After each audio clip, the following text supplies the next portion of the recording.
Halo dan selamat datang kembali di pembahasan kita. Kita sering banget ya, kalau mikirin pemimpin, apalagi di politik, langsung kebayang sosok tunggal yang kuat gitu. Tegas, bisa atasi semua masalah sendirian. Kayaknya ada kerinduan mendalam gitu ya, untuk figur pemimpin kuat ini. Betul, betul. Itu citra yang umum banget. Nah, hari ini kita mau bongkar gagasan itu. Kita akan menyelami pemikiran dari buku The Myth of the Strong Leader. Buku ini menantang keras citra pemimpin idaman yang serba kuat itu. Dan mengajak kita bertanya, sebenarnya gaya kepemimpinan macam apa sih yang benar-benar efektif? Dan mungkin lebih penting lagi, yang kita inginkan di era demokrasi ini. Iya, Misi kita kali ini adalah menggali wawasan dari buku ini, fokus pada pertanyaan kunci. Kepemimpinan seperti apa yang sebetulnya kita butuhkan? Yang diinginkan, gitu. betul sekali. Buku ini memang menyoroti adanya ketegangan yang menarik. Di satu sisi, ada daya tarik figur pemimpin dominan itu. Tapi di sisi lain, ada kebutuhan akan model kepemimpinan yang lebih kolektif ya, lebih kolaboratif dan peka konteks. Sesuatu yang mungkin lebih sehat dan yaitu tadi, lebih diinginkan untuk demokrasi. Kita akan lihat argumen dan contoh-contohnya deh. Oke, mari kita mulai bedah ini. Kenapa sih ide satu pemimpin hebat yang menonjol ini bisa begitu awet ya? Memang ada pandangan lama, kayak Thomas Carlyle yang bilang sejarah itu soal orang-orang hebat. Mm-mm. Tapi kan itu udah dianggap kuno ya. Kok fokus ke satu figur masih kuat banget? Nah, menurut penulis buku ini, dalam konteks demokrasi, memuja satu pemimpin yang mendominasi itu bukan cuma deskripsi yang seringkali keliru tentang realitas, tapi juga aspirasi yang bisa jadi berbahaya. Ini langsung masuk ke inti soal kepemimpinan yang diinginkan itu tadi. Oke, Contoh menariknya Tony Blair di Inggris, ya. Dia memang memberi warna pada pemerintahannya, tapi klaim pengaruhnya sering dibesar-besarkan, gitu. Ternyata banyak kebijakan penting, terutama reformasi konstitusional besar, misalnya devolusi kekuasaan ke Skotlandia dan Wales, atau undang-undang kebebasan informasi, itu justru lahir di area yang, kurang dia minati, bahkan dianggap kebodohan. serius? Dianggap kebodohan? Iya, Blair sendiri mengakui loh dalam memoarnya kalau UU kebebasan informasi itu ide bodoh. Wah, itu ironis sekali ya, kebijakan signifikan muncul dari area yang pemimpinnya nggak terlalu peduli. Ini wawasan pertama yang menarik nih. Dampak terbesar seorang pemimpin justru bisa muncul di area yang tidak jadi fokus utamanya. Bisa jadi. Tapi bukannya pemimpin tetap perlu pendukung loyal. Blair sendiri kan bilang gitu. Bahkan kepala stafnya, Jonathan Powell, sampai nulis buku soal cara memaksimalkan kekuasaan pemimpin. Gimana tuh? Nah, disinilah letak masalahnya menurut analisis dalam buku ini. Terutama kalau kita bicara soal kepemimpinan yang diinginkan dalam demokrasi. Mengklaim punya penilaian superior sendirian itu dianggap, problematis. Oke. Kalau pemimpin terlalu terpisah dari politisi lain yang juga dipilih rakyat, justru penasihat yang tidak dipilih macam Powell ini yang punya pengaruh besar. Bahayanya nyata. Bahaya gimana? Pemimpin bisa jadi terlalu percaya diri. Ini yang disebut hubris, semacam kesombongan atau rasa percaya diri berlebihan yang membutakan. Akhirnya malah mengasingkan kolega seniornya. Ujung-ujungnya dia dijatuhkan bukan oleh pemilih, tapi oleh partainya sendiri. Buku ini mencatat ini menimpa Margaret Thatcher. Oh iya, Thatcher ya. Juga pemimpin sebelumnya seperti Lloyd George dan Neville Chamberlain. Bahkan Blair sendiri akhirnya mundur karena kehilangan dukungan koleganya. Ini bukti nyata betapa model pemimpin kuat yang terlalu dominan itu punya resiko dan batasan. Oke. Jadi kalau model dominasi tunggal ini beresiko dan mungkin bukan yang paling diinginkan, lalu alternatifnya apa dong? Kepemimpinan seperti apa yang lebih mendekati ideal menurut buku ini? Buku ini menyoroti model kepemimpinan yang lebih kolektif, atau yang berani mendelegasikan wewenang secara signifikan. Ini dianggap sebagai inti kepemimpinan yang lebih sehat dan, itu tadi, lebih diinginkan. Contohnya? Contoh klasiknya Harry Truman di Amerika Serikat pasca Perang Dunia Kedua. Awalnya dia skeptis sama diplomat Departemen Luar Negeri, sampai nyebut mereka strip pants boys. Cowok bercelana garis-garis ya? Iya, sindiran gitu buat gaya formal mereka. Tapi kemudian dia belajar sangat menghormati Menteri Luar Negerinya George Marshall dan Dean Acheson.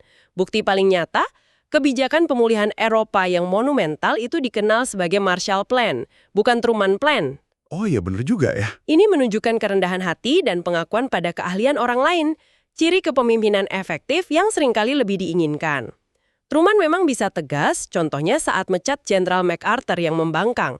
Tapi dia nggak berusaha menguasai semua lini kebijakan sendirian. Wah, jadi diam bukan berarti lemah ya, justru bisa jadi kekuatan.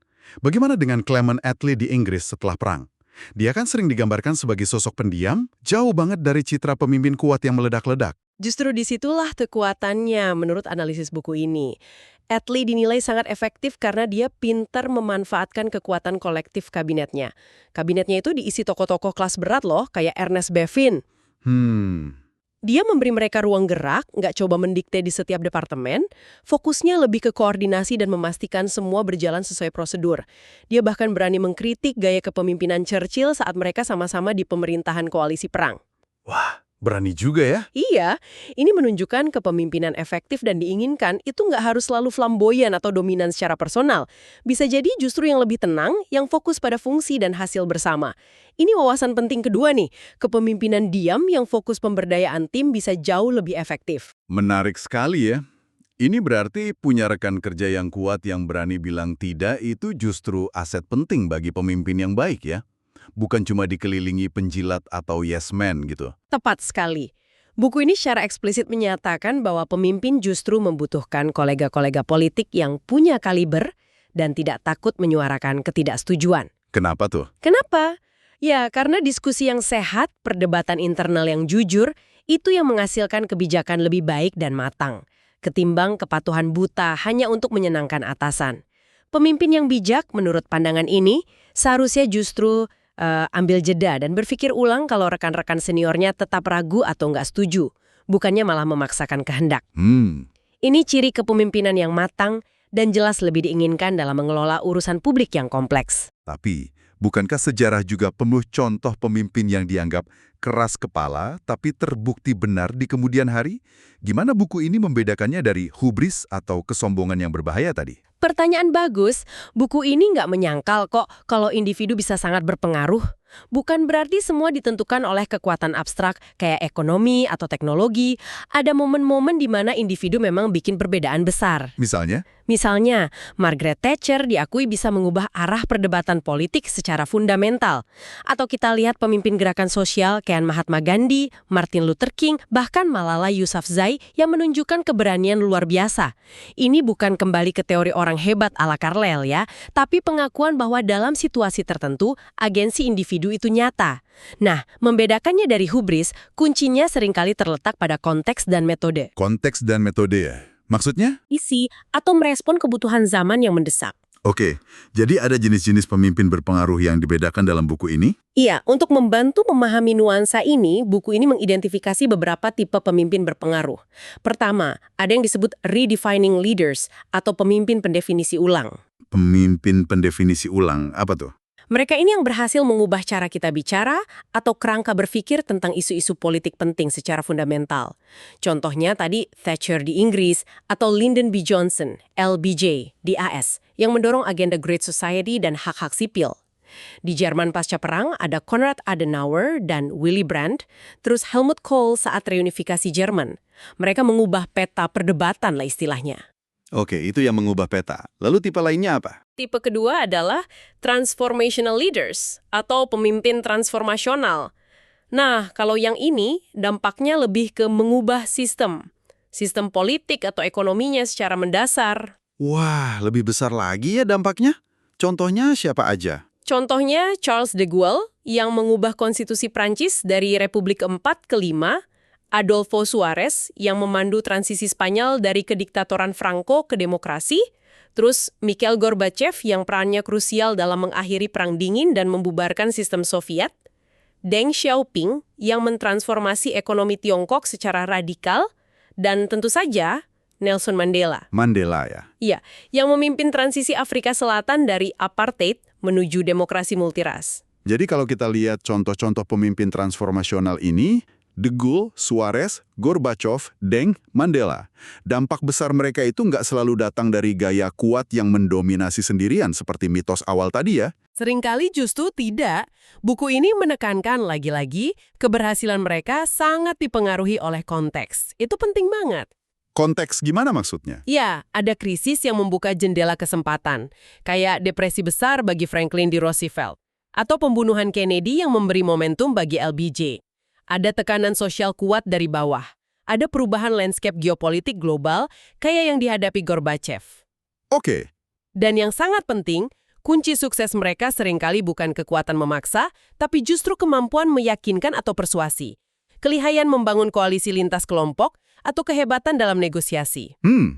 Jadi lebih ke skill diplomasi dan kolaborasi ya? Bisa dibilang gitu, De Gaulle butuh legitimasi publik yang kuat, Suarez sangat mengandalkan konsensus antar elit politik, Deng harus bermanuver dengan cerdik di dalam Partai Komunis, Mandela memprioritaskan rekonsiliasi. Ini semua adalah kualitas kepemimpinan yang sangat berbeda dari citra pemimpin kuat yang kaku dan dominan. Dan bisa dibilang, lebih diinginkan dalam situasi perubahan yang rumit. Ini semakin memperjelas ya bahwa kita nggak bisa menilai kepemimpinan hanya dari sosok individunya aja. Konteks itu benar-benar jadi panggung yang menentukan gaya kepemimpinan apa yang bisa muncul, berhasil, dan diterima. Tepat sekali. Penulis buku ini sangat menekankan peran krusial konteks ini. Ada beberapa lapis konteks yang penting diperhatikan. Apa aja tuh lapisannya? Pertama, budaya politik setempat. Ekspektasi masyarakat terhadap pemimpin itu beda-beda kan di tiap negara? Contohnya? Buku ini kasih contoh mungkin di Rusia secara historis ada toleransi lebih besar terhadap pemimpin kuat demi menjaga ketertiban. Sementara di AS ada penekanan kuat sejak awal pada pembatasan kekuasaan eksekutif dan akuntabilitas. Budaya ini tentu mempengaruhi cara pemimpin bertindak dan bagaimana publik meresponsnya. Masuk akal. Selain budaya politik, faktor kontekstual apa lagi yang ditekankan? Kedua, institusi politik atau aturan main formalnya. Ini penting banget. Sistem presidensial di AS misalnya, dengan pemisahan kekuasaan yang tegas antara presiden, kongres, dan mahkamah agung. Check and balances itu ya? Iya, itu menciptakan batasan dan dinamika yang berbeda dibandingkan sistem parlementer di Inggris. Di Inggris, Perdana Menteri biasanya bisa mengandalkan mayoritas di parlemen, tapi tetap sangat bergantung pada dukungan kabinet dan partainya. Struktur institusional ini membentuk cara kekuasaan dijalankan, sekaligus membatasi potensi dominasi satu orang. Oke, budaya dan institusi. Ada lagi? Ketiga, ada dimensi psikologi politik. Buku ini menyinggung pandangan filsuf Adam Smith ratusan tahun lalu tentang gimana kita secara alami cenderung mengagumi status, kekayaan, dan kekuasaan. Oh, itu masih relevan ya sampai sekarang? Ternyata masih. Kekaguman ini bisa membentuk hierarki sosial dan politik. Ini relevan karena bisa membantu menjelaskan kenapa sih secara psikologis kita mungkin masih tertarik pada citra pemimpin yang besar atau kuat, meskipun secara rasional kita tahu model kepemimpinan lain bisa jadi lebih efektif atau lebih diinginkan. Emosi seringkali lebih kuat dari logika dalam pilihan politik. Ini juga berarti popularitas personal seorang pemimpin dalam pemilu yang sering jadi berita utama itu mungkin dampaknya nggak sebesar yang kita bayangkan dalam menentukan siapa yang menang ya. Argumen dalam buku ini memang begitu. Kemenangan pemilu seringkali lebih ditentukan oleh faktor-faktor kontekstual lain. Seperti apa misalnya? Misalnya, seberapa kuat identifikasi pemilih dengan partai tertentu. Terus, gimana kondisi ekonomi saat pemilu berlangsung? Atau apakah ada kejenuhan publik dan keinginan untuk perubahan setelah satu partai berkuasa terlalu lama? Contohnya ada? Contohnya kemenangan Presiden Barack Obama tahun 2008. Saat itu kan Presiden George W. Bush sangat nggak populer dan AS lagi dilanda krisis finansial parah. Atau kemenangan Tony Blair tahun 1997 setelah Partai Konservatif berkuasa 18 tahun dan dianggap kehilangan kompetensi mengelola ekonomi. Sosok pemimpinnya memang penting sebagai wajah kampanye, tapi jarang sekali menjadi satu-satunya faktor penentu kemenangan.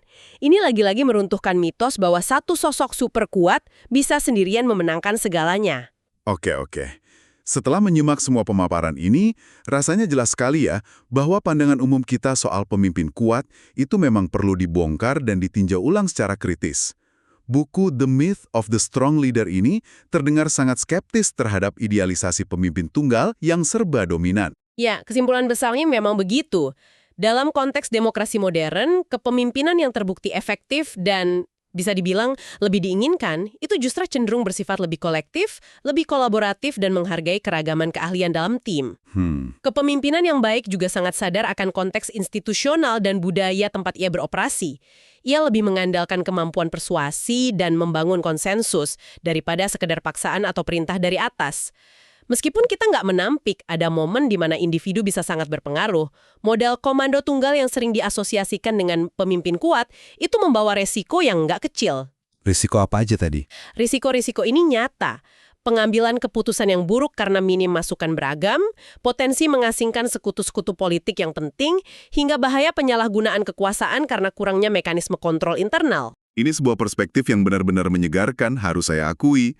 Terutama kalau kita lihat gimana media seringkali terjebak dalam drama personal para pemimpin ya, seolah-olah cuma itu yang menentukan nasib kita semua. Tentu saja. Dan sebagai penutup nih, mungkin ada satu pertanyaan reflektif untuk Anda bawa pulang, yang menghubungkan diskusi kita dengan tantangan zaman sekarang. Boleh, apa tuh? Coba kita pikirkan. Mengingat betapa kompleksnya masalah-masalah global yang kita hadapi saat ini, mulai dari perubahan iklim yang mendesak, pandemi yang bisa datang kapan saja, sampai ketidaksetaraan ekonomi yang begitu rumit, mungkinkah model kepemimpinan yang paling kita butuhkan sebenarnya bukanlah sosok individu super kuat yang menjanjikan bisa menyelesaikan semuanya sendirian dari atas? Menarik. Mungkinkah justru tipe kepemimpinan yang paling diinginkan dan paling relevan sekarang adalah yang punya keahlian berbeda? Keahlian gimana tuh? Yaitu keahlian dalam memfasilitasi dialog antar kelompok yang berseberangan, kemampuan membangun jembatan pemahaman di tengah polarisasi, dan keterampilan untuk menggerakkan kecerdasan kolektif kita semua demi menemukan solusi bersama. Solusi untuk masalah-masalah yang jelas terlalu besar untuk dipikul oleh satu orang saja, sekuat apapun citranya. Sesuatu untuk direnungkan lah. Pemikiran yang sangat relevan dan penting untuk kita bawa pulang. Terima kasih banyak sudah berbagi wawasan mendalam dari buku ini. Sampai jumpa di pembahasan kita berikutnya.